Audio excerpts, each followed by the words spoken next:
That would be my response. That's right. You are so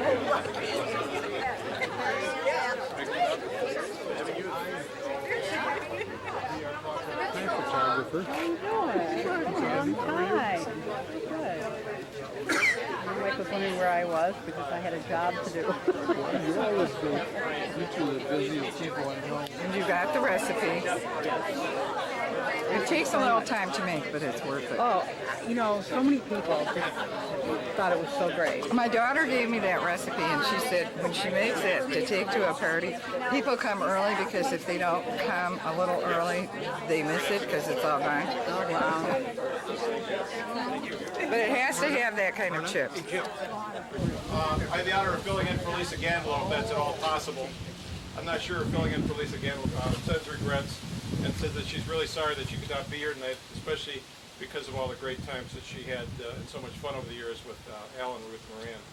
Before I begin, I'd like to thank a few of the Society board members that helped to get the house ready for this event. Tish Collette, Danielle Defoe, Tish is here. Back here. Debbie Graffius, Patty Schollenberger, I know Patty's here, and Tom Singland. Tom Singland's here. I want to thank them again for getting the home ready for the event tonight. I'd also like to welcome everyone to this very special ceremony honoring the lives of two great friends of the Grosse Pointe Historical Society and of the entire community, Al and Ruth Moran. This evening, due to the generosity of these two exceptional people, legacy gifts will be given to the Grosse Pointe Historical Society, the Grosse Pointe Memorial Church, and the Grosse Pointe Farms Foundation. Al and Ruth both believed in making a difference in the lives of people and the organizations that were important to them, as I'm sure you all know. These gifts, of course, will benefit the Grosse Pointe community for generations to come. The Grosse Pointe Historical Society, just to give you a little bit of background, most of you are probably familiar with it, was founded in 1945. It was dissolved in 1960 and became part of the Friends of the Public Library, but was reformed in 1979-80 and hopefully permanently reformed at that point. This residence is the 1823 Pierre Provencal residence, moved to this site in 1914 from Lakeshore and Provencal Road, and it was purchased by the Society in 1987 from Mrs. Frances Robinson. Leading this effort was John Gandelow, who thought it would be a good idea that the Society take possession of one of the oldest, if not the oldest, remaining home in the Grosse Pointe community. So we want to thank John and the many others that were involved in that. Mrs. Robinson received a life lease at that time and remained in the house until her unfortunate death in 1993 when we took possession. Fortunately, about this same time, Alfred Butterfield Moran II joined the Society board. As I'm sure you know, if Al volunteered for something, Butterfield.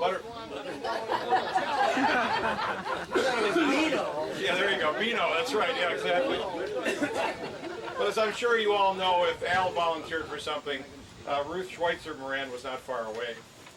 On a personal note, as a board Society member since 1990, I was truly blessed to have known this special couple, and you know, they touched everyone they knew, and we were talking about all the different things like the benches out in front of the house. Every fall we would load them and take them to Al's house, and he would do such a great job refinishing them. I asked him when he was coming over to do the teak on my boat, but he never did. Well, I would like to thank all of you once again for coming. I would especially welcome Al and Ruth family, their daughter Sarah Moran Martin, her husband Tom of Philadelphia, and their son Jeffrey Schmidt Moran, his wife Patricia of Denver, and the Moran's grandchildren. Those of us that were fortunate enough to attend Al and Ruth's memorial service in March will never forget the great tribute paid to this special couple by the family. And I'd like to ask Sarah and Tom if they come up and say a few words there. Welcome everybody. I'm so glad that you're all here. Most of these faces are so beloved to us. Few new ones, but I'd like to recognize a few special family guests. Hi, Carol.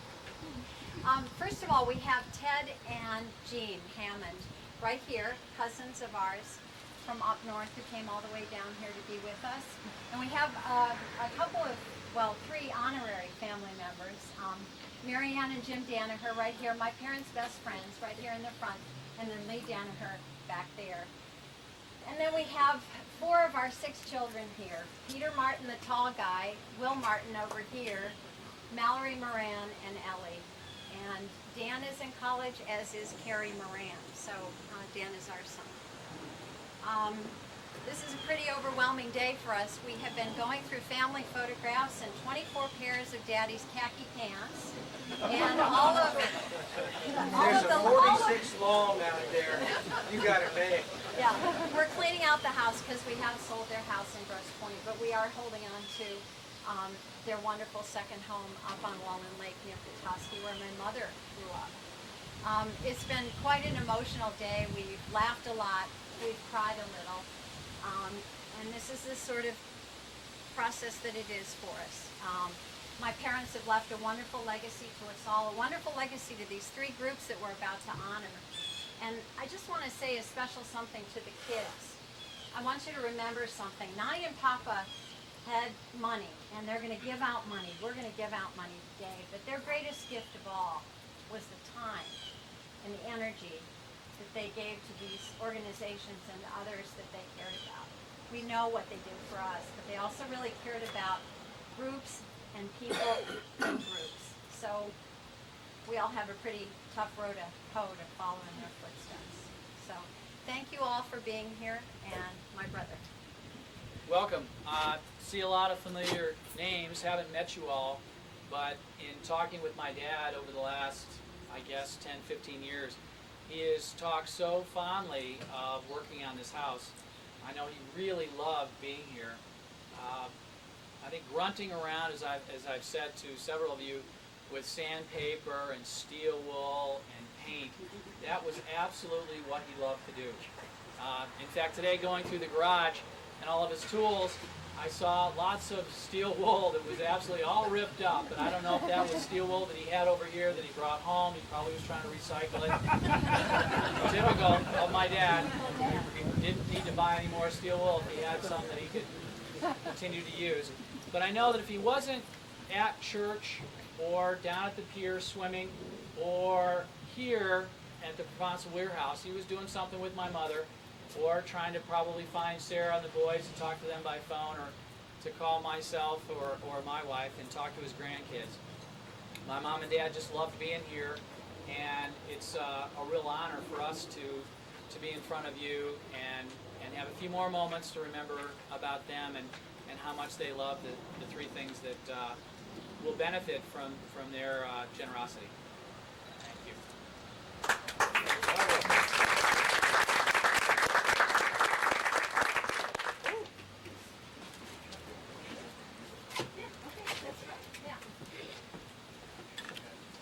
Well, yeah, this is the first check to our hosts, to the Grosse Pointe Historical Society.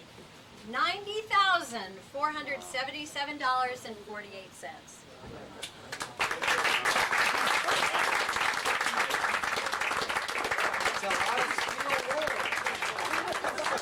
And you know, if Dad were here, he'd probably have the layered look, you know, the long underwear and then the DAC shorts over that, and some ratty t-shirts and a cap on. He'd say, "Hey, everybody, I'm glad you could be here."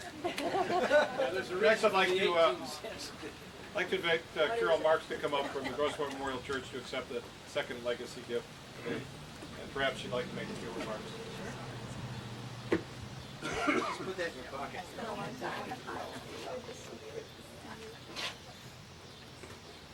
Well, this is to the Grosse Pointe Memorial Church. Here, you get in front. Okay, there we go. This says $135,716.52.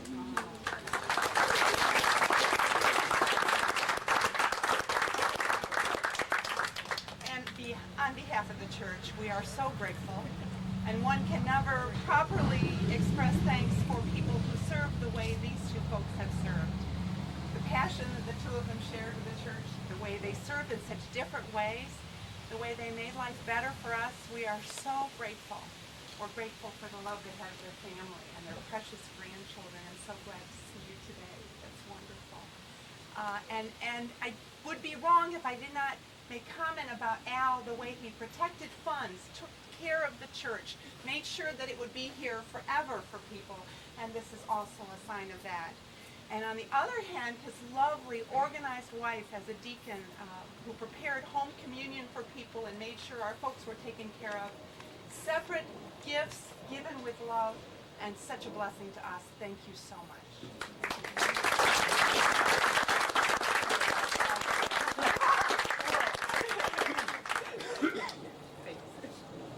Well, I'd like to invite a Farms Foundation member, Kevin Broderick, and is Shane reside here from the city? Yes, she is. She is, okay. Good, if I could have the two of you come up and accept the third legacy gift. Well, here, this is our last check today. This is for the Grosse Pointe Farms Foundation endowment for $45,238.74.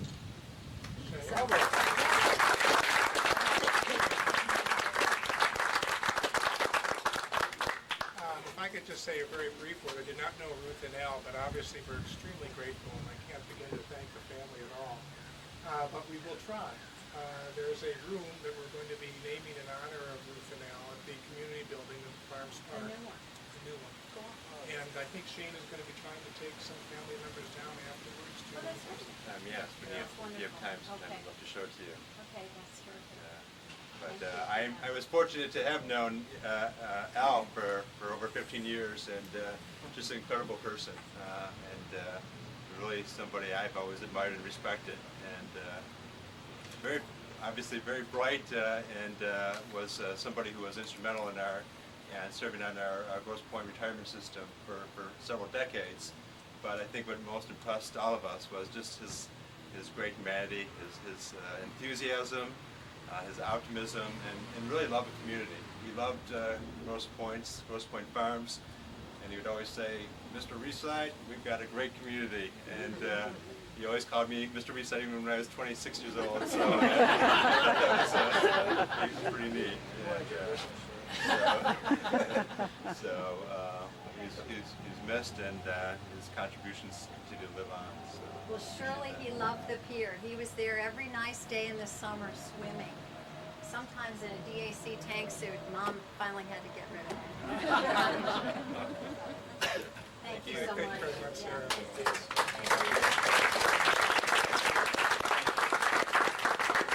Well, it might be nice if anyone wanted to say a few remarks about Al and Ruth.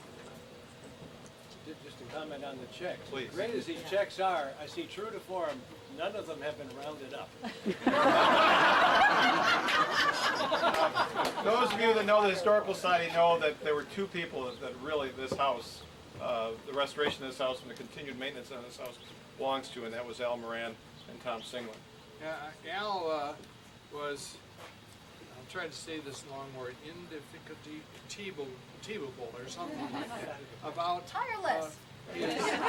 His energy in the house here.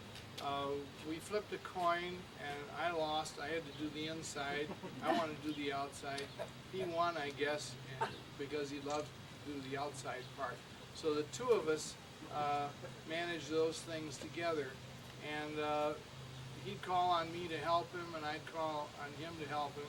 I thought we'd do that once in a while. We did it all the time because we couldn't always get a lot of volunteers. But most of what you see here has been done by volunteers, and we're all very proud of it. Every red-blooded American wants to build a log cabin, and Lisa Ganlow obtained the log cabin that was behind Christ Church, stuck in the corner behind the manse, and it had served there for, since 1938, and it was built in 1840, thereabouts. So it was a shame to truck it off and trash it. So Al and I said, let's see if we can get enough people interested. Take it down and we'll bring it over here.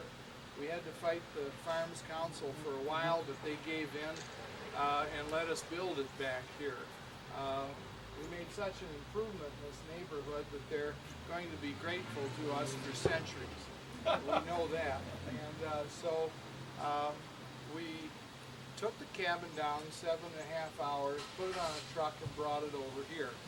that was, we thought, pretty darn near a record. It took us 2.5 years to put it back up because we only worked on Saturday mornings from 9 till about midday, when everybody else had to go home and do their honey-do list. But it was a real joy to know Al Moran. We had a lot of fun, a lot of laughs together, and my youngest grandson was a recipient of a gift from Al. It was very touching. It was 1 shares of McDonald's stock. So knowing Al and wanting to start a young man off with a career of investment, wise investment, Al got it started. But I miss him very much. When I see some tall, craggy-looking guy walking down the street or on rollerblades, I think, there's Al. He's resurrected and he's skating in Grosse Pointe again. So he'll be remembered by all of us for his wonderful spirit, his demeanor, and his friendly sense of humor. What a great guy. And Ruth, of course, she was just an absolute angel. When you met Al, you met Ruth too. So knowing them in church and knowing them here was a real treasure for Denise and me. Thank you very much. Anyone else? I just wanted to say Please. a small something. Please. Telling all the things that Sarah's dad did. One of the nicest things he did, and you'll have to help me on this, that the front doors of our house, right, were brass. And this was one of his projects about how often? Once a month or so? Couple, 3 or 4 times this summer. Yeah. He'd come over and polish the brass. Absolutely. And now that we don't have him anymore, Jim is getting to be the artist. He's out there. We found some of those rags today, Mary Ann. Oh, did you? We have I some would polish not. for you. Okay. But that was so cute. He'd just come along in the car and I say, what are you coming for? Oh, those, it's a double entrance store. They need polishing. Finished the shoes already. Yeah, I think you're right. But every time I look at them, you know, it just reminds me. It's a nice memory. I have to tell one story. We went as a family, a group of us, I think there were 18 of us, went to Alaska on my 70th birthday. A few years ago. In Vancouver, there's an area called Capilano Straits. And there's a bridge, the swinging bridge of Capilano. It's about as wide as these steps, if it's that wide. And it's 1,800 feet above rapids below. And it swings. It does swing. So anyway, some of us got out about, well, maybe a couple of us got out halfway, but we turned around and came back. Alfred got out about 25 feet, got down on his hands and knees and crawled back.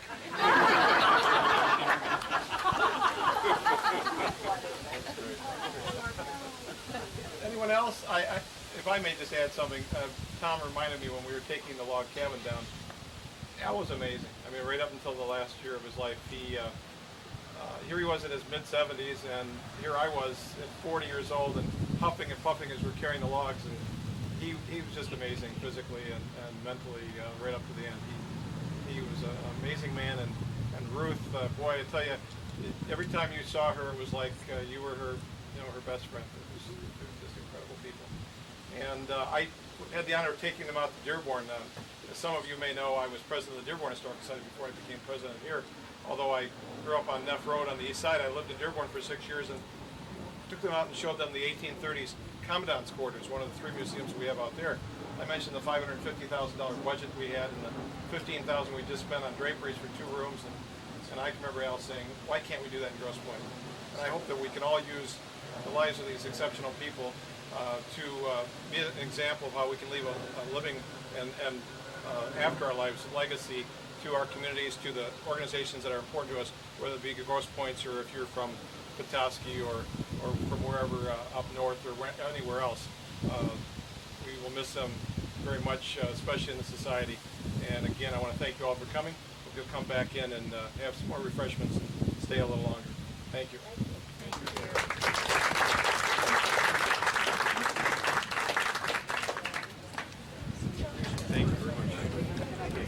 I got a camera.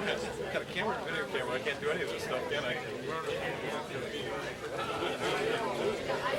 can do movies. You can do sculpture. Yeah, I'm gonna get rid of it.